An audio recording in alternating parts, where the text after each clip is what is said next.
Hi, welcome to Books We Never Read. Except for those we have. I'm Nicole. I'm Jason. And today we are discussing all of Piranesi by Susanna Clarke. So if you have not read all of the book, you might want to pause this video and finish the book and then come back and join us on the replay. If you're joining us live, chat us up in the chat box, and if you're catching us on a replay, chat us up in the discussion box because we always want to relive the books, and this will be a good one to revisit, I think. It was short, sweet, but it was a good one. Mm-hmm. We are available on YouTube Music as a podcast in case you would like to just listen and not see us. Hello. And we are on Instagram for the memes, and we're on Fable to keep the discussion going between book club sessions. We always go live on Sundays at 10 a.m. Central Time. We also have tons of other videos on books playlisted for you in the playlist section of our channel. So if Piranesi isn't the book for you, or if you're interested in checking out some more books and videos, go check those out. There's tons of them. I mean, this is our 150th episode. 150? I don't know how many books that is, but we've read 19 books this year. Is that true? Or 18 books this year? I think it's 18. Yeah. We've read 18 books as a book club together this year. So if you're catching us for the first time, welcome to the book club. It's a good time. So anyways, hopefully it's working and people are catching up. And it's working, and the sound's working. And the sound is working! So we're trying a new... software to try to stream to make sure that the mics work. And the mics work, but now the scheduled live doesn't work, which is fine. Now we just go live again. Is what it is. Whatever. The audio is the important part. So what'd you think about Piranesi? It was good. It was really good. It was kind of like a slow burn for me there at the beginning, but it really picked up, and I thought it was a cool story. And we had some good discussion on the Fable, so that was cool. Yeah. Yeah, you can always check out the Fable to get some extra details there. Maybe for people that couldn't join us for the live, they've put some of their comments and thoughts there. Mm-hmm. So I enjoyed just like the writing style, the mystery of it. I'm not gonna, I can't say that it held my attention the entire time. Sometimes I just spaced out, especially at the beginning when he's talking about his vestibules in the 9th month when the albatross came. And then I'm trying to figure out, is the albatross important, or does everything mean something else, or is this all just a daydream? Yeah. And, I'm trying too hard to figure out all the metaphor and stuff. But by the end of it, I realized, oh no, he really just is in this other world. Yeah. He's lived a whole life here. He's forgotten his former life. And then by the end of it, it just really launched me into my feels about the parts of our lives that we live, and who we are during those different parts of our lives, and what we mean to other people during those different parts of our lives. I mean, the whole thing just launched me into my feels. So I liked it a lot. Well, I'll say this, if you watched our last episode about it, I had all these guesses about being in a computer and all this kind of stuff, but it's not a computer. It's just it is spells, right? Somebody did some magic and went to this other place, and that's where he is now. And I guess that was kind of cool, right? Because it doesn't have an explanation. It just is. Yeah. It just and sometimes a story that just is that way is a lot of fun. And so I thought that was kind of cool. We have a lot of new folks entering the chat. Hey. Some of them are saying hi, so we're saying hi as well. Hi. We're talking about Piranesi By Susanna Clarke. Yep. And that's all we're talking about. So if you haven't read the book, you probably shouldn't hang out. Sorry. Yeah, we're going to ruin it for you. Yeah, and we already have, I guess. Yep, go ahead. Yeah, so, I thought it was interesting that, I don't know, that we had to figure out the truth at the same pace as Piranesi. Mm-hmm. And we had a lot of guesses along the way, as he was uncovering his journals and stuff like that. But I do think it was neat that ultimately we all figured it out at the same time. And it was because of 16. Mm-hmm. So that was, I don't know. Her character was really sweet and nice. I don't know. It's interesting that she became a jumper between worlds, and that she loved this other world for what it was, and she loved the real world for what it was. I mean, I don't know. I thought that was really interesting. Well, I think, I guess I was talking to one of our newer Fable members about just sort of like, I guess the way that Piranesi, like that world is home to him because like he doesn't remember the other world. And so you're right, like the cop being able to value both worlds for different reasons is like, yeah, no, like I would, right? Like I guess, but like the way that Piranesi views the house is both like beautiful and tragic at the same time. Mm-hmm. Like he can't not value it because it's like the only world he knows for the most part. Like he fell in love with his captor, right? Yes, like, yes. Yeah, it's a very like Stockholm syndrome sort of situation. But the house provided for him, and he learned its ways. And meanwhile, he had a whole family at home, wondering where he was, and he had to learn how to play two different roles. You know. Yeah. Well, it's just, and we've had this conversation with like several other books about like, just like what are you and like what does that even mean? And if you don't remember your previous life or your previous family, then like,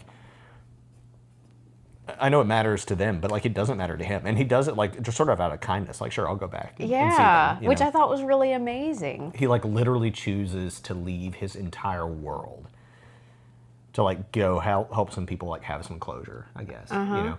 And that's, from one view, good, because like you're a captive here and like you should go back, but also I don't know, like I guess like psychologically I think about things like this, like with people who have been in abusive relationships or things like that, like obviously we need to get out of that, but like how far out, like when you don't know any other way of being, how much trauma is that causing? And I really respect the cop for like giving him that choice. Like she's like, okay, you can stay here, like you can stay. That was interesting. She did give him choices.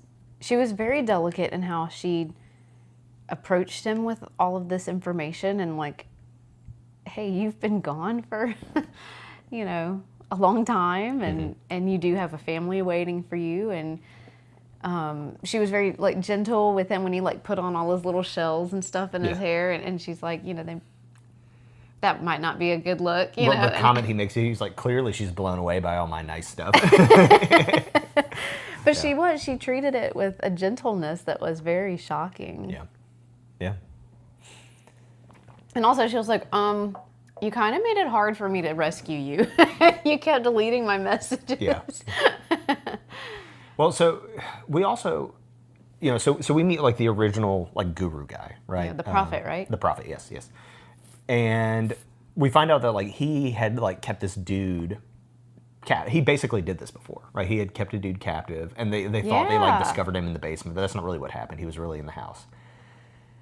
And then Valentine, right, the other, goes and like basically just does the same thing, but I'm not really sure like why that part of the story was like even there. Like it wasn't like it had no value or anything. About the prophet? Yeah, like we just have like I'm okay with the prophet part, but the part where like somebody has done this before and now Valentine is just like literally doing the same thing again. Just it was just kind of bizarre. Abuse and yeah, but like we don't really get a view into that. Yeah, we're just like told that it happens. Yeah, it was just kind of weird. That is weird. Yeah.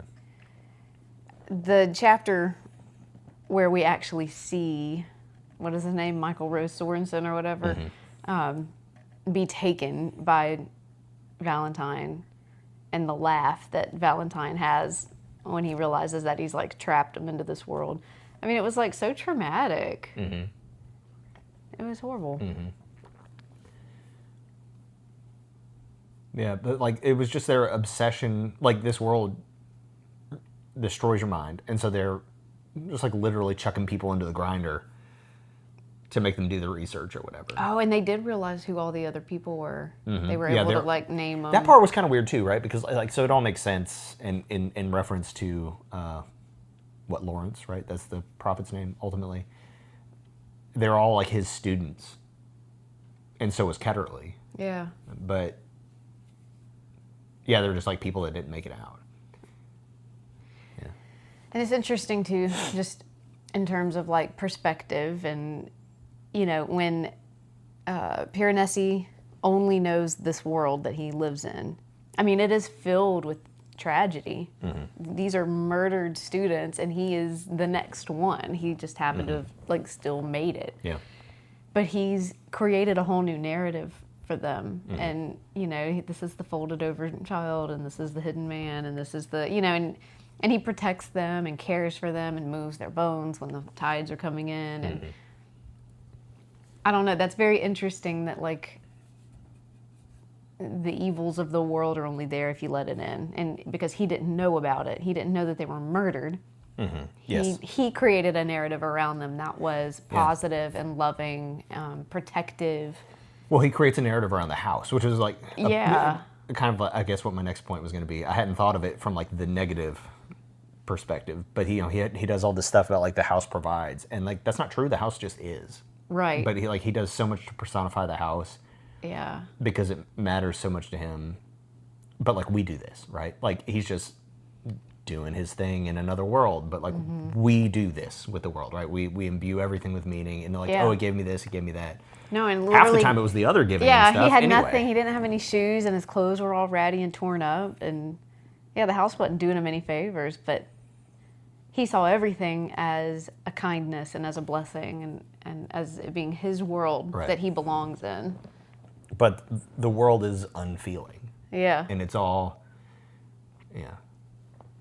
And so, like, if he wants to stay in the house because he believes it cares for him, but it doesn't, I mean, like, it raises, like, some interesting sort of, like, Stockholm Syndrome problems to me, right? Like, what do you do about that?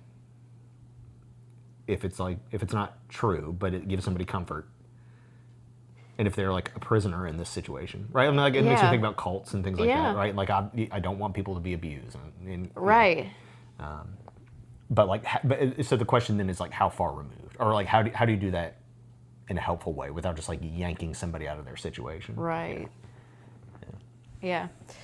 Another part of the book that like really did not have to be included, but it was included and it was kind of beautiful, was him going to get Ritter and bring him into the world. And Ritter just like sobbed.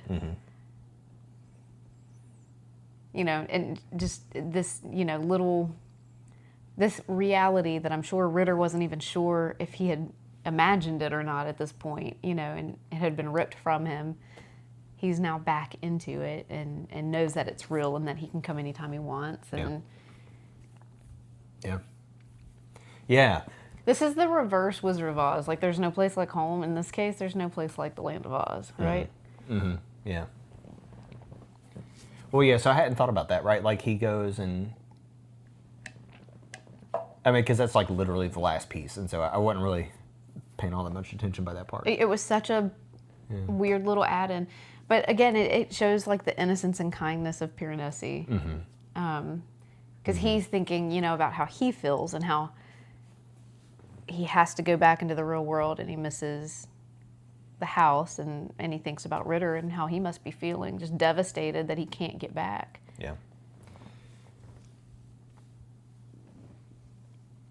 Like through all of this, like the spirit that Piranesi is able to keep about it all, because like he is going out helping. He's helping his family by leaving this world and going back, right? He helps sort of the cop have this like place that she can go. He goes and helps Ritter to return to a place where he was like comfortable and happy, or you know, whatever, even if it was a prison, right? Like, right. Yeah. His little spot under the stairs that he would sleep in. That's where Ritter went immediately. Back to his little hidey hole. Yeah. It's bizarre. It's just a very interesting book. It was this short little snippet into this world, the magic of which we don't understand, but it really like brings to mind just a lot of different themes, you know, like what is self and just, I don't know, what is home, which version of ourselves is our true self, you know, like which is really the true Piranesi. Is it Michael Rose Sorensen or is it Piranesi, or can both be his true selves, even though he doesn't remember the other one fully? Well, that whole thing where he's like, oh no, like Sorensen is inside me somewhere. Like I'm a different thing, but he's inside me. And we sort of like, we were listening to the audiobook in the car, and we like kind of had that conversation a little bit. Like, At what point are you something else? And the answer is never. Right.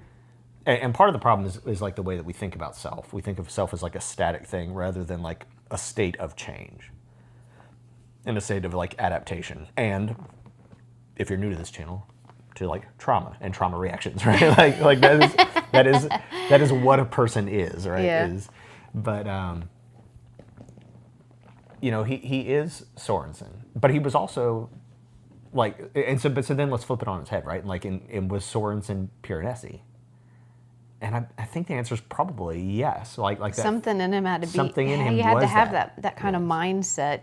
That doesn't really come out of nowhere without work. You know, that positivity. That I don't even know if positivity is really the right word, but you know, he makes it work, and he finds contentment where he is, and I don't know. That was interesting. And you like, I don't know how every novel we read is like a trauma genre, but I don't know, trauma does make you forget things. Sure. Your mind does compartmentalize certain things and kind of box things off when it needs to. Yeah. Well, it's like if you're lucky, like sometimes. Yeah. So Peggy's saying like, which you is the real you, right? Like, and there's a you that like is that doesn't remember most of the trauma most of the time, Yeah. right? And then there's this like other, but it's not different yous, right? It's all. But then I think about like high school version of me, and how like I am constantly so grateful that there's not many people that knew me in high school, right? Like I don't have to be held accountable for high school me now that I'm like adult me, because high school me was a turd. Yeah. And an idiot. Yeah. And like I'm a professional and an adult now, you know, like, but that was me, and it's all still in there. Well, and like, and I don't know, like this is literally something we talk about a lot in prison, right? But like, how do you know when you're different? And it's when you act differently. Yeah. And it's not acting, and generally it's not acting differently in like big things, but it's in the small things, right? Like when are you choosing different choices than what you would have in the past? Now, like that self has shifted, right? And you're still the same thing, and you still have like the same predispositions to like addiction or like criminal behavior or like like whatever the deal is. Like it's all in there, and you have to be aware that it's in there in the same way that Piranesi has Sorensen in him. And is aware. You know, because like it's like Sorensen is like an investigator, right? Right, a scientist. And that's what Piranesi is, right? Yeah. Like even though Sorensen is gone, all that stuff is still like the core of what Piranesi is. Yeah. And I'm not sure that Sorensen had any like negative things to lose, you know, like that's not really part of the story. But my point is, Right. is that gradual shift, and at some point, and like one of the things I talk about is like fake it till you make it, right? And at some point, if you've been faking being a good person for 10 years, like you might be a good person now. Yeah, right? you might like, have habited yourself Yeah, into yeah. a good thing. Yeah. I want to get to some of the comments. So Shelby was saying she thought it was interesting that Piranesi didn't try to revert back to the person everyone said he was. Yeah. You know, he like kept being himself. He has accepted these two parts of him, but his current part is all he knows to keep and to keep going with, because he can't remember the old one. That is interesting that he didn't even try, and it could have gone either way. The story could have been, it could have gone either way. Yeah. Well, what is that old person to him? He doesn't even know that guy. Yeah. And he's like, well, he obviously really liked clothes. He's like, and I even noticed that I wrote about people's clothes a lot, and Yes. you know, in my journal, Yes. but I don't care about that anymore. Right. Yes. Super interesting. Well, and so Peggy's saying that Sorensen wanted to understand transgressive thinking. That's why he was studying Lawrence to begin with. But that Piranesi doesn't really seem to want that. Yeah. But Piranesi is going to write a book about Lawrence.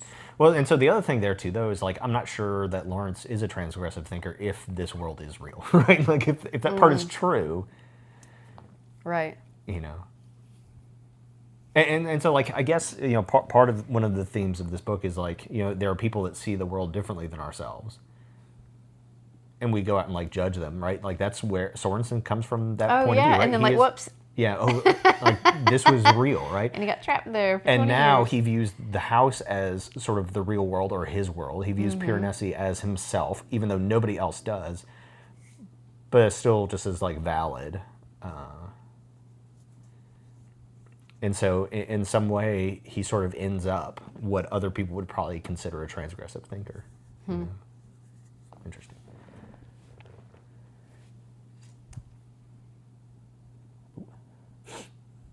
Yeah, that was good. What did y'all think about it? So, one of our goals for the book club this year was to read multiple works by an author. Like if we read something from one author, we read something else by that author too. And so we did that with this. And y'all had mixed feelings about Jonathan Strange and Mr. Norrell. Yeah. So how did this compare to that? Was it better, the same? First off, I liked Jonathan Strange and Mr. Norrell. I like this better. Oh, interesting. It was shorter. Jonathan Strange and Mr. Norrell was gigantic. It just went on and on and on. It was, and they're written in like a similar prose style, which I very much like. I like the way Susanna Clarke writes. But that was more of like a history, and like that was cool in and of itself, I guess. But there are elements of Jonathan Strange and Mr. Norrell that you can see in Piranesi, and it all has to do with the Fey world and all that stuff. I can't remember the guy's name that rules it, the Raven King. And so like there's a lot of that here, I think. But I think if you like one, you'd probably like the other. This is just more like digestible. You need to be like ready to go do Jonathan Strange and Mr. Norrell. Like we were really booking it. Jonathan Strange and Mr. Norrell told more immediately cohesive stories, though. I mean, I was lost for a long time at the beginning of Piranesi and kind of mad about it. Yeah. I couldn't see it. I couldn't understand what we were looking at. Yes. I wasn't sure if this was allegory or just was what it was. I do think that's true. I think that this is like a difficult book to see. Yeah. And that should be like by design, right? Like the house is not necessarily supposed to make sense. That's part of what drives Piranesi mad, is like it doesn't make sense. Yeah. I think this book would be a disappointing movie. Like I think it'd be fine, but I don't think it could capture what the words can do in the book, because it would be too visual. Well, and because, Piranesi only had the words supplied to him by the house. He had lost all context of anything else in the real world. And so to see everything visualized, we have that context, but we had to hear it from his words, and he did not have context of the outside world. He only understood what a garden was because he saw statues that had remnants of things from gardens or something like that. But a movie would just show us the thing rather than make us try to figure it out through his mind. So one of our new Fable members, which if you are new to the chat and if you actually read books, you can. Is it pretty bad in there? No, there's just a lot of people, but nobody's actually talking about the book besides our regular folks. But you're welcome to come read with us. We'd love to have you. Anyway, but our newest Fable member was talking about how he liked the prose of this book. Yeah. And this is one of those things, like, I think that the words do the world justice. I don't think that film could do it. Yeah. And I haven't recommended it yet, but I'm going to recommend All the Light We Cannot See, because that's one where, like, I think the prose does the story justice, and it just does not transfer to film. Because, like that first scene where they're dropping the bombs and stuff, you just have planes dropping bombs. Like, I get it. Right. But the way that the author, whose name escapes me, Anthony Doerr, the way that the author describes it is just so beautiful and haunting given the context, Yeah. And I think part of that is because the main character in All the Light We Cannot See is blind, right? Yes. And so, of course, description is 100% what's building the story, and a visual is 100% what she doesn't have. Yeah. And so the movie would just give it to you, whereas the narration builds the world. Okay, so Shelby said the slow walk through the halls would be a cool lo-fi music YouTube. Shelby, I got you. I will spend all week making this. Very cool. Yeah. But yeah, all told, it was just like, it's one of those things, like I talked several times, like, I like stories that are like just a story. And this is like just a story. It's not, some of the things we read, while very good, are like pushing something, right? Like they're trying to tell you something. And like, so for example, I'm thinking of like Heaven and Earth Grocery Store, right? It is a story. It's a very simple story, but it's like it's trying to be like, look at this thing, Yeah. right? And there's and I like that. But sometimes the story is just the story, and that's what I think Piranesi is. It's never just a story. Fair enough.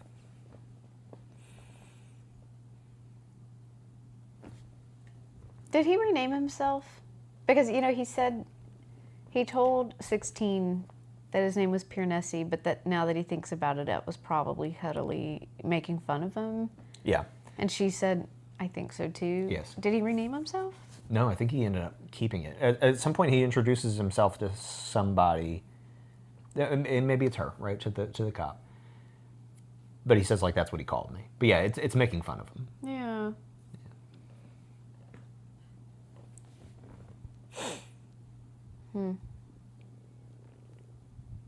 Shelby says she appreciates the book more after book club. I usually am like that. Oh yeah, for sure. If I would have just read this and then like moved on with life, I'd have been like,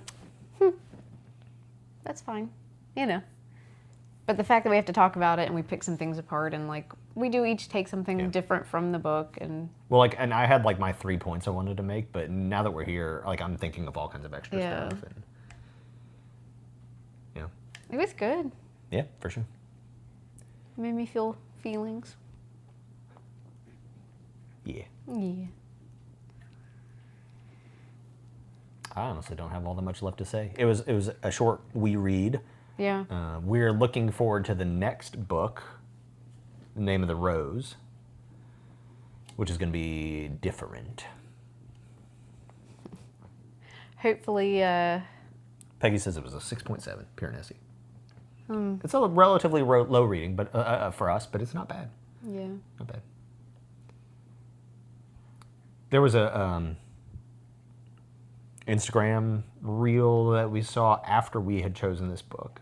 I think that was like top 5 books for men or something, and this bro was books. Yeah. This was one of the bro books. And I'm not exactly sure like why all the other books on there bro books. I get it, right? Yeah, why is bro this a smut? bro If you were here for book? last week, I don't know. I mean, it's. It's actually, like, if anything, this was, like, the thinker's book on that list. And maybe that's, like, the point. Maybe somebody's trying to, like, slip it in and be like, but there's another world of other options for reading. Yeah. That's interesting, yeah. Because the other books on the list were, like, Red Rising. What's the... gosh, I can't even remember now. Yeah. Very interesting. So... you have anything else? I don't think so. We got some folks in the chat asking about self-help books and stuff, but mostly we just do fiction. Sorry to disappoint you. Yeah. I would suggest asking Google, and it will point you in a good direction. Yeah. Let's see. But you know, and Peggy's jumping in and suggesting some things. So that's good. Very good. helpful.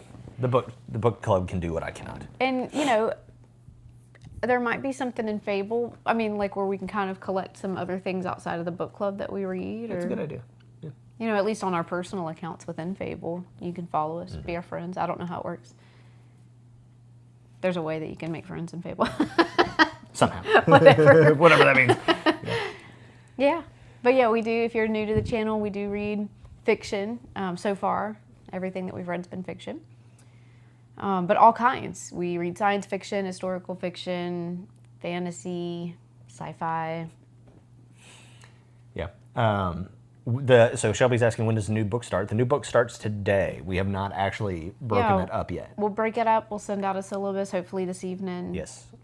We've kind of gotten away from doing like video syllabi, and I've started doing syllabus shorts. Yeah. And I think that's okay.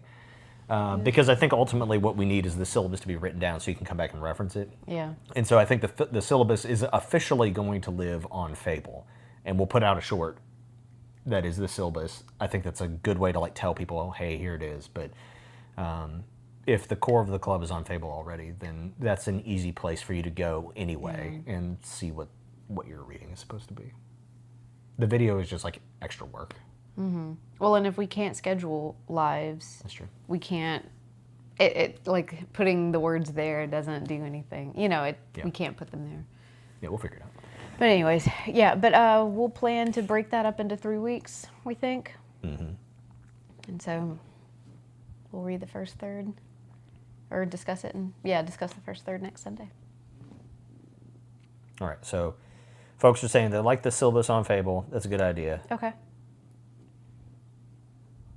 Peggy, we did not put the syllabus on Fable yet. It will be there. We still got to like change the book over to the new book and all that kind of stuff. So we'll make all that happen today. As you can see, we're not in the normal studio, so a lot going on. Anyway, I want to appreciate everybody. You want to, or you do? What? Appreciate? I want to appreciate. I currently don't. We want to. Tell them. You tell them. I want to appreciate you guys for being here today, especially if you are new and want to join the book club. You're welcome to come hang out and talk with us about books. Peggy, we want to thank you for moderating all day today. I did some myself as well, but good job, team. you're a real hero.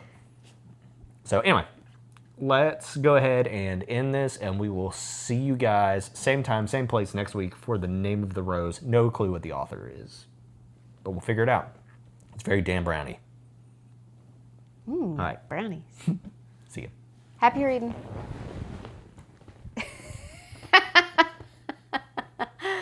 Let me do my thing.